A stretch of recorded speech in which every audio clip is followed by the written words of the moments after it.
राज्यातील गरिबांसाठी मुख्यमंत्री शिंदे यांनी दोन्ही हातांनी सरकारी तिजोऱ्या रित्या केल्या. मुख्यमंत्री वैद्यकीय सहाय्यता निधी कक्ष प्रमुख मंगेश चिवटे यांचं प्रतिपादन. गडिंग्लजमध्ये झाला अनिरुद्ध रेडेकर यांच्या वाढदिवसानिमित्त रुग्णांचा आनंद मेळावा. मुख्यमंत्री एकनाथ शिंदे साहेब एवढे संवेदनशील एवढे जाणीव आहे की त्यांनी हे राज्य शासन हाती घेतल्यानंतर या राज्याचं नेतृत्व स्वीकारल्यानंतर अगदी दोन्ही हातांनी या ठिकाणी महाराष्ट्र शासनाने तिजोऱ्या अक्षरशः केल्या आणि विशेषतः महाराष्ट्रातील एकही सर्वसामान्य गोरगरीब रुग्ण हा पैशाभरी त्या ठिकाणी उपचार पामेल असं होता कामा नये आणि या पद्धतीचे आदेश त्यांनी आम्हाला दिले आणि म्हणून कार्य त्या रुग्णांसाठी वितरण उभारलं आहे.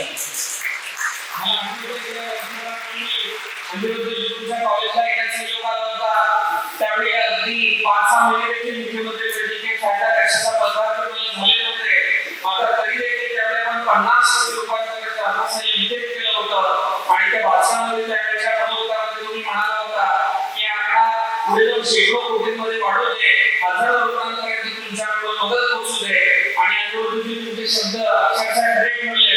आई अंबाबाईच्या आशीर्वादानं आज जवळपास 35,000 रुग्णांचे प्राण या योजनेच्या माध्यमातून वितरण वाचले आणि 275 कोटी रुपयांचा अर्थसहाय्य या योजनेच्या माध्यमातून वितरित झालं आहे. मगाशी आपण बोलताना थोडासा भाऊक झाले होते आणि अल्पा संपर्क होता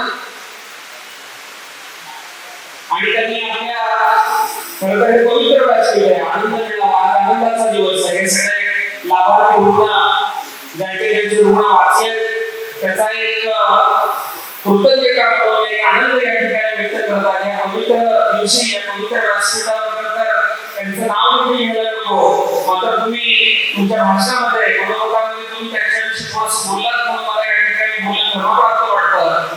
तुम्ही भाषणामध्ये सांगितलं की निष्क्रिय सरकार होय, अक्षरशः निष्क्रिय सरकार 2.5 वर्षाच्या आणि महाविकास आघाडी सरकारच्या काळात होतं. कारण त्या 2.5 वर्षाच्या काळामध्ये ज्यावेळी खरंतर कोविड सारखं महासंकट होतं, ज्या संकट काळामध्ये सर्वाधिक गरज या मुख्यमंत्री वैद्यकीय सहायता कक्षाची होती, तो मुख्यमंत्री वैद्यकीय सहायता कक्षा मोठा अवस्थेत ठेवण्याचा तत्कालीन सरकारच्या माध्यमातून झालं. अगदी 2.5 वर्षामध्ये फक्त 2.5 कोटी रुपये विक्री झाले आणि या पाठीमागच्या 2 वर्षामध्ये 275 कोटी रुपये विक्री झाले.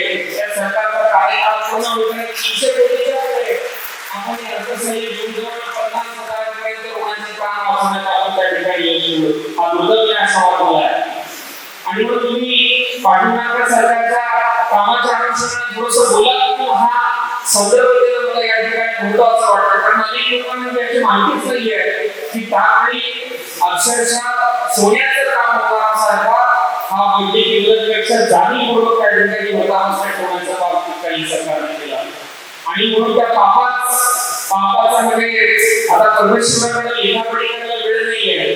ते वाक्य आहे ना ते गाण्यामध्ये जैसे कैसे कर्म तैसे फळ देतो ईश्वर. 2.5 वर्ष ते त्या पद्धतीने वागले. शेकडो लाखो रुग्णांचा कल्पनाट केला लागला आणि त्यांना घरी जावं लागलं आणि संवेदनशील माणसाच्या हातात नेतृत्व आलं आणि संवेदनशील माणूस म्हणून एकनाथ शिंदे साहेब मुख्यमंत्री झाले. अशा पद्धतीने सगळी कामं महाराष्ट्रामध्ये जोरदार पद्धतीने होत आहेत.